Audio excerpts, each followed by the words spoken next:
আসসালামু আলাইকুম। আমি জান্নাতুল ফেরদৌস। আমি ঢাকা ইউনিভার্সিটি সাইকোলজি ডিপার্টমেন্ট থেকে অনার্স এবং মাস্টার্স কমপ্লিট করেছি।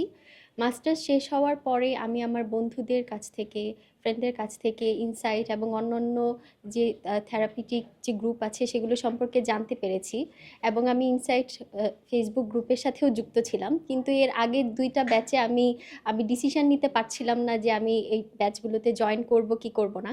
কিন্তু পরবর্তীতে আমি ডিসিশন নিতে পারি এবং আমি এই থার্ড ব্যাচের সাথে সংযুক্ত হই। আলহামদুলিল্লাহ আমি অনেক কিছু শিখতে পেরেছি এবং আমি মনে করি আমি পার্সোনালি অনেক আমার গ্রোথ এসেছে এবং প্রফেশনালি এই গ্রোথটা আসবে এখানে ট্রেনিংয়ের মাধ্যমে। এজন্য আমি ধন্যবাদ জানাতে চাই ইনসাইটের পুরো টিমকে এবং যে প্রফেশনাল সাইকোলজিস্ট এবং সাইকোথেরাপিস্ট এসেছেন তারা সকলে আমাদেরকে অনেক কিছু শিখিয়েছেন। তাদেরকে অসংখ্য ধন্যবাদ।